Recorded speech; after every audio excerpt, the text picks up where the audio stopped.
Welcome to This Week in East Brunswick. This week, stories on 2 benefits to raise funds for seriously ill children. Bobfest held this past weekend at Playhouse 22, where 4 local bands raised more than $2,500 for the Starlight Children's Foundation. And we'll hear from Charlie and Chaz Easton about an upcoming event of special interest to walkers and cyclists, Wheel to Heal, to benefit the Institute for Children with Cancer and Blood Disorders. If you're wondering about construction on Cranberry Road near the post office, you'll want to stay with us for an update from Economic Development Officer Ed Cohen. He previews the opening of East Brunswick's first nursing home. Also this week on Pathways to Healing, Jill Richards talks with Reiki master Annalise Mueller about Reiki, an ancient hands-on healing art. Saturday is your last chance to see East Brunswick High School's class of 2001 on Channel 3. Set your VCRs for Saturday afternoon at 1. Next week, on Conversations with Judith Lebline, Judith gets the skinny on what it meant to be a woman in the service during World War II, from her mother and several friends. We had our training at the Biltmore Hotel in Palm Beach, which sounded fine and sounded great. Sounds like a vacation, Ann. It does. We got there. We were issued bathing suits and the rest of our uniforms. And, oh boy, we're going to the ocean. You know, I'd never seen the ocean. I was all excited. Well, we met in our bathing suits, and they handed us a mop and a pail. We had to clean up the place. It hadn't been used. Welcome to the Coast Guard. That's next Thursday evening at 7 o'clock. The Township of East Brunswick and the East Brunswick Human Relations Council will hold their annual cultural festival, Our Community is Fair, on Sunday, September 23rd, from 12 to 5 p.m. at the Municipal Complex. This special event is a celebration of the ever-growing ethnic diversity of the East Brunswick community. Our Community is Fair attempts to bring people together to learn about, experience, and enjoy the different cultures of their neighbors. The Rutgers University Salsa Band will kick off the day-long celebration at noon, leading up to an afternoon of continuous entertainment on stage, an ethnic food court, craft vendors, and cultural exhibits. There will also be activities for kids throughout the afternoon, featuring games of different cultures. Be sure to enter a drawing to win a new set of luggage. For more information, please call 422-4463 or 390-6797. My name is Ed Cohen, and I do economic development for the Township of East Brunswick. I'm here today with Jeff Rubin, who's one of the principals at Care One, and we're going to talk about a new building that Jeff is building here. That's the first nursing home that East Brunswick has. When Mayor Neary came into office about 4 years ago, he decided that he wanted to make East Brunswick the finest medical arts community in Central Jersey.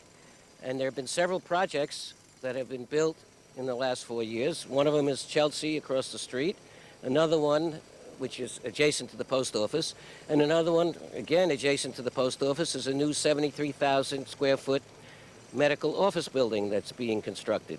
And so we're here today with Jeff to discuss Care One and what's happening on this interesting site. Hi, Jeff. How are you, Ed? Good to see you. Jeff, why don't you tell us something about Care One? Care One is a company that was formed approximately 3 or 4 years ago.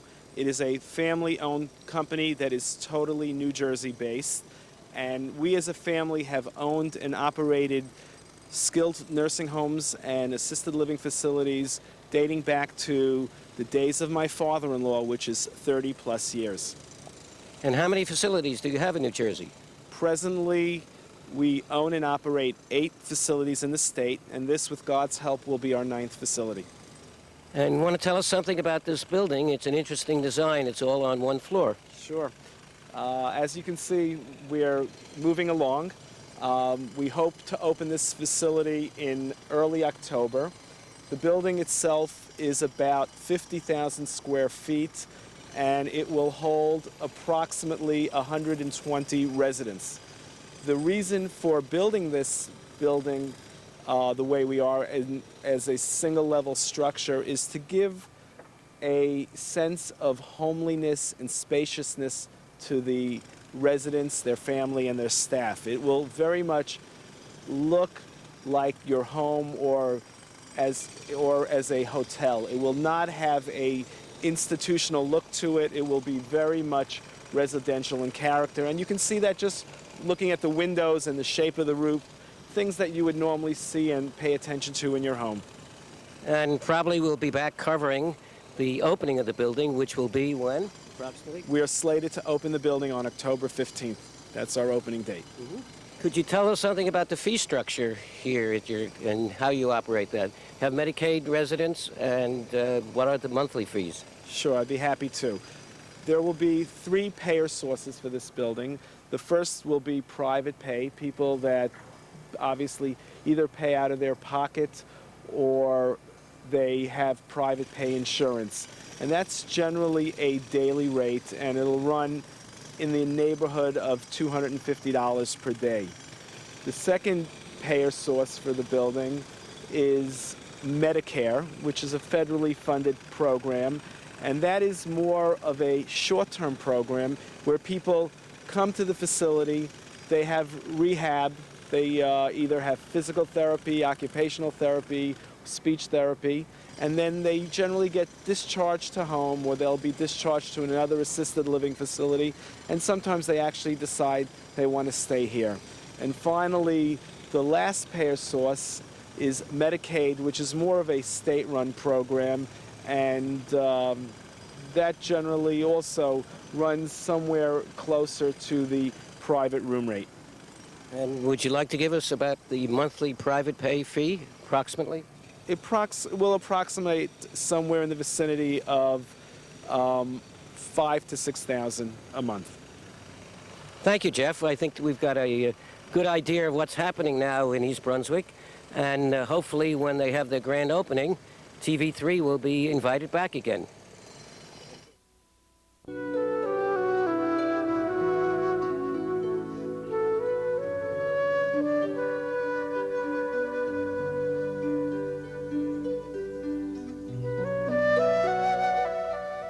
Hi, I'm Jill Richards, and this is Pathways to Healing. Our guest today is Annalise Mueller, and our topic is Reiki. Hello, Annalise. Hi, Jill. Annalise, what is Reiki?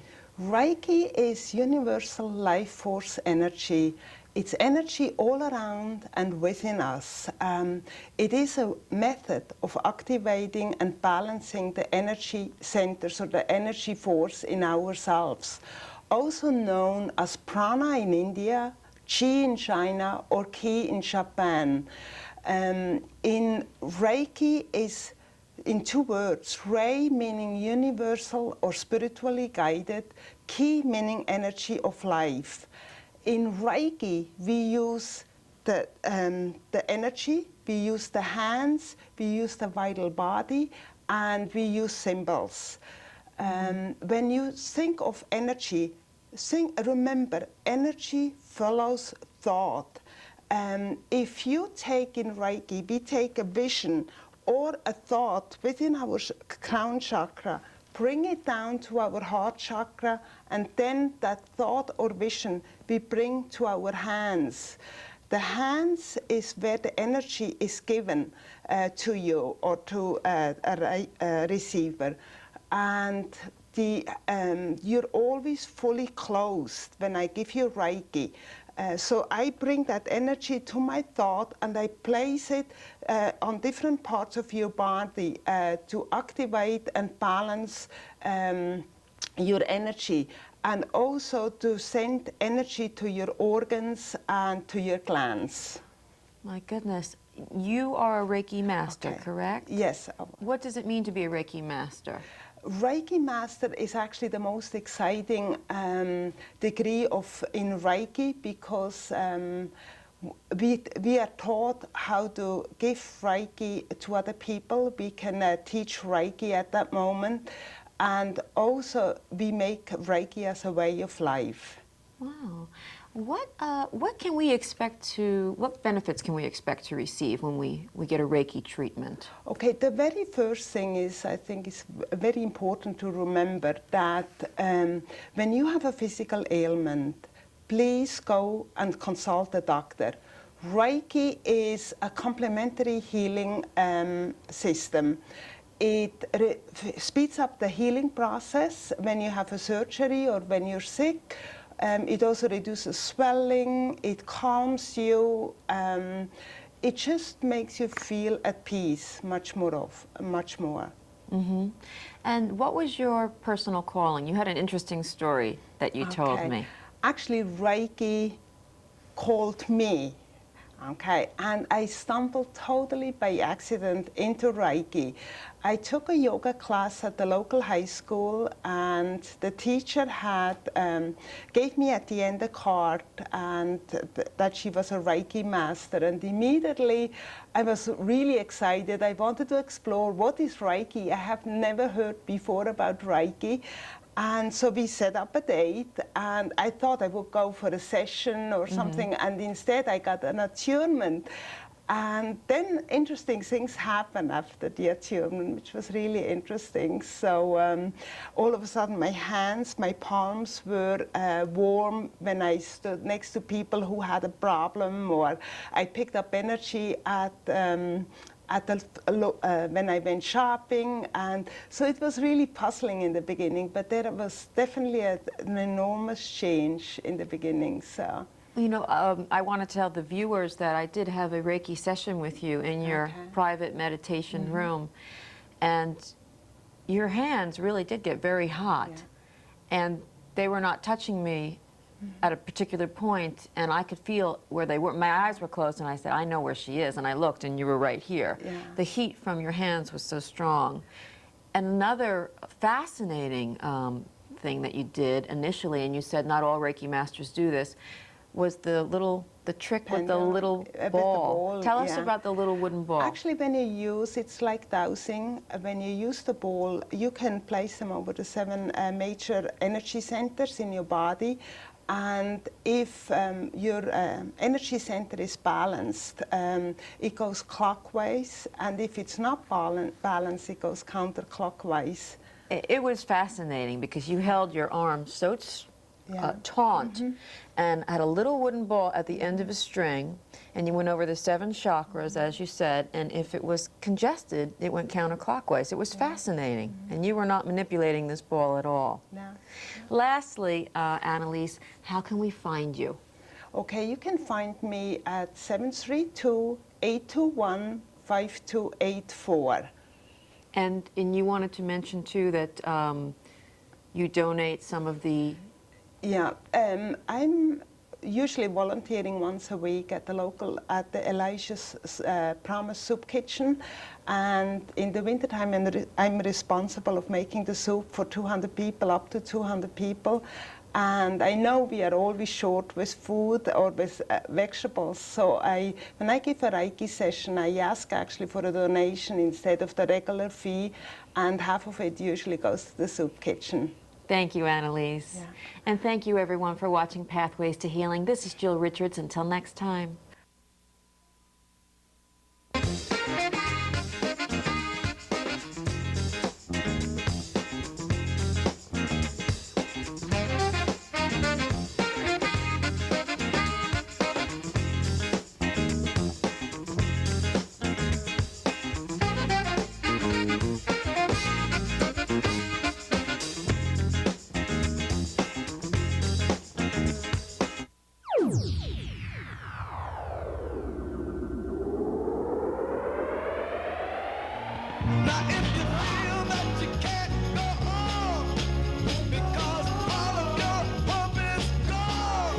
If finding that answer is just too hard to do, the library's there for you. Visit us on the web at www.ebpl.org. Have a question? Click here. Use our form to send your question and contact information to the library. Your answer will arrive by phone, fax, or email ASAP. Just reach out. The library will be there at www.ebpl.org.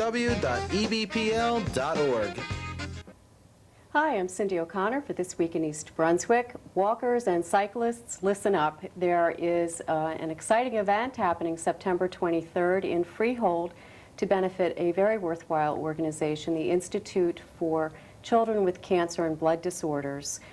Every morning, thousands of kids wake up to face the challenge of cancer and other serious illnesses, and this benefit will help some of them. Joining us today on the set are Charlie Easton and his dad, Chaz Easton, and they have both been involved with the Institute and are here to talk with us about it and about the walk. You're 11 now. Yeah. How old were you when you first were diagnosed? I was 4 years old. 4 years old. And before we started rolling here, you told me that your brother, your little brother, has played an important part in your getting well. Tell me about that. Yeah, when he was first born, they took the umbilical cord from him and saved it because if I got another relapse, I could get a bone marrow transplant, cord blood transplant, which would they would radiate my body and kill all my original cells and put in the new ones from him, which could unfortunately have to get rid of all my good cells, but also get rid of the bad cells. That doesn't sound like much fun, that getting rid of the good cells No, part. because they had to get rid of my platelets, and I frequently got nosebleeds, which would take a very long time to heal. Well, you look like you're in great shape now. What's your health now? I feel fine, normal. That's Just a great. regular kid. A regular kid. What part did the Institute play in your life? Well, I think the most important part was trying to give a sense of normalcy to not only Charlie, but also our family when we were there. They go out of their way to make the kids feel comfortable, and even though they're in a hospital, at home, so to speak. I mean, you can't do that 100%, but to the extent that they can do it, they did. He mentioned, the fact that they had Nintendo in the rooms, so, they have video games for the kids to watch. They have Plus, computers. all the nurses are really nice to you. Yeah, they have child life specialists supported by the Institute. There's tutors. There's games and toys, because you're talking about children, not just Charlie's age, but there are infants there, anyone from from infancy up to the age of 21 who's treated. So they have a broad range of ages, and they do whatever they have to. Plus, you're in there for like a couple of weeks or so. It's like you sleep over there, You're in for a while. Yeah. He was Not that hospitalized over the course of his treatment 26 times, but sometimes he was in for 1 or 2 nights and sometimes for a couple weeks. So, you're in for extensive periods of time, and it's important that that the child be, as comfortable as they can, just to take their mind off the chemotherapy or the treatment that they're getting, because that's pretty, it makes them feel pretty lousy.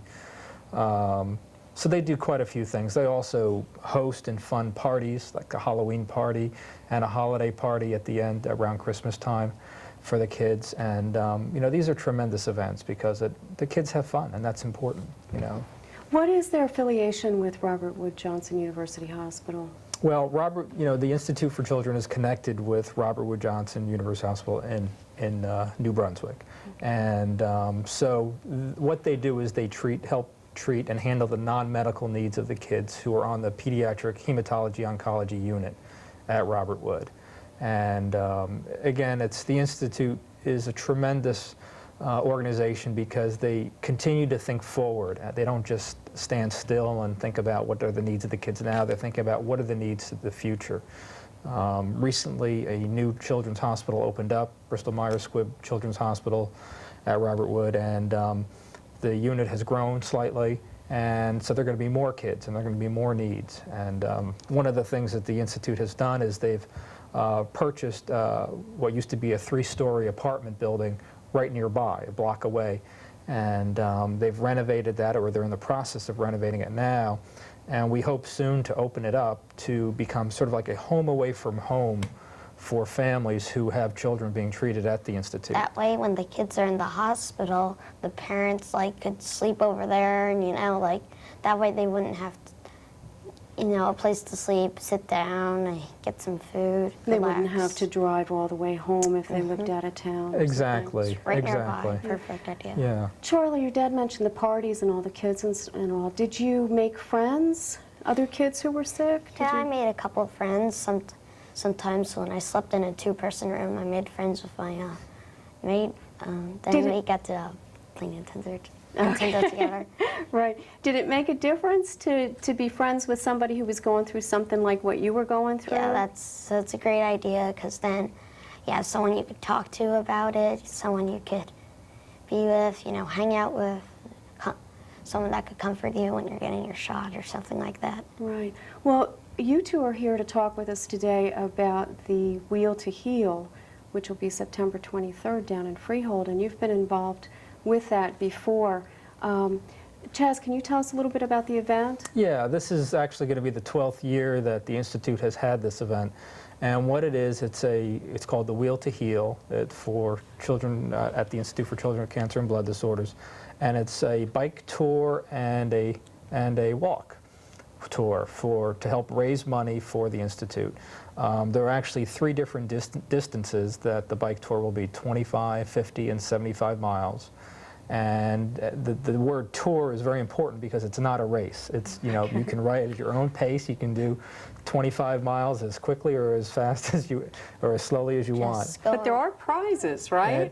Well, so to speak. It is a great day. It's a day for family. It's a day for kids. There's rides, there's fun, you can get your face painted, there's food trees. Barbecue, I heard. Yeah, right? we And call you it get a bodacious. Yeah, we have T-shirts that will be given out. We have goodie bags that will be given out with water bottles and bandanas, and we have items which are being donated by Johnson & Johnson as well as Unilever.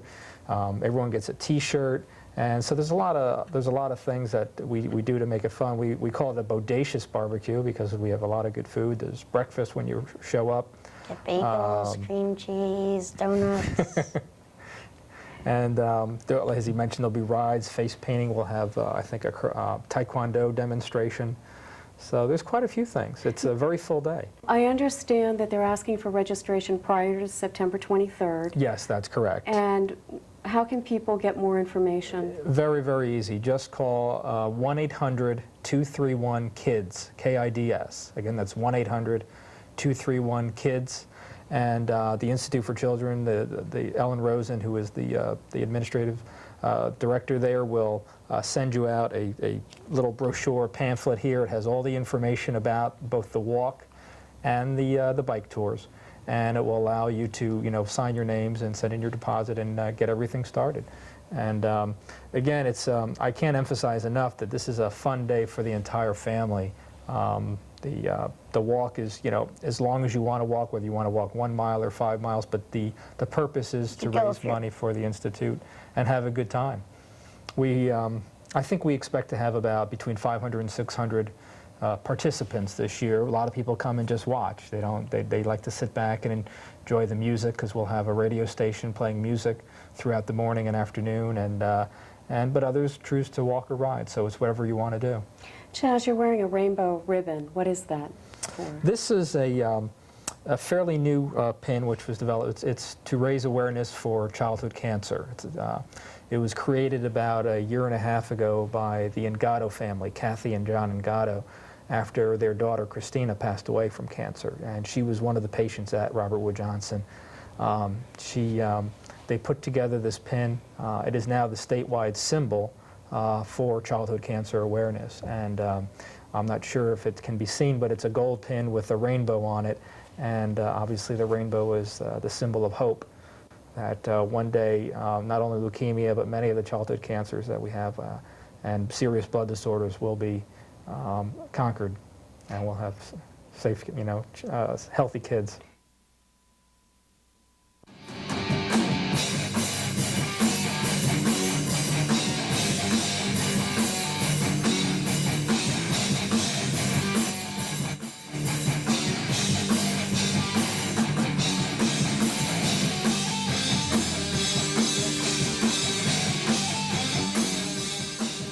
Performing at Bobfest this past weekend at Playhouse 22, 4 local bands raised more than $2,500 for the Starlight Children's Foundation. Bobfest is basically a local music charity rock concert in which we bring together a whole bunch of local bands and just play the heck out of Playhouse 22 to raise money for Starlight Children's Foundation. That's good. And what inspired you to do this, Scott? Well, we had worked for Starlight Children's Foundation when we were doing Music for a Cause, which is it's kind of a similar thing they do at the high school. They have a lot of local bands come together, and every band plays for a particular charity, and we had worked with Starlight, and we're like, wow, this is a really great charity. Just liked them a lot, and we said, what else can we do for them? And I guess the idea kind of germinated, and we took it from there. There were a lot of different ways we raised money during this because not only is this a concert, but we have a concession stand, got some raffle stuff over there. I think those are the two big money makers. And the nice thing at the concession stand is we're not just selling food and whatnot, we're selling all the CDs of the bands that are here, and they've all generously decided to donate all their profits to Starlight Children's Foundation.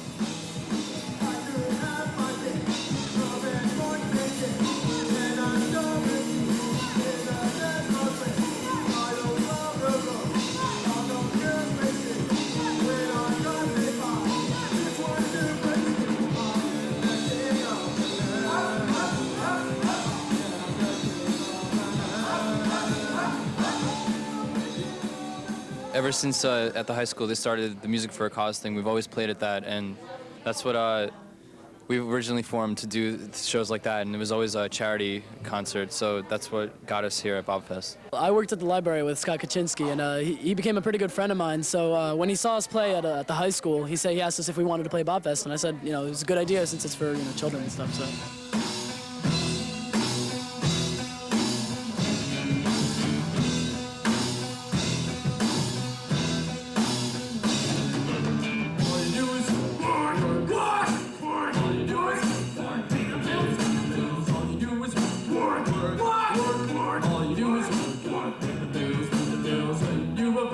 Well, tell me, what inspired you to do Bobfest? A friend of mine passed away from angioplastic anemia at age 22.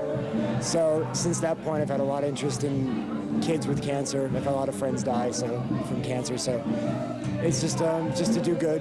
You know, it's a good thing. It's a good charity.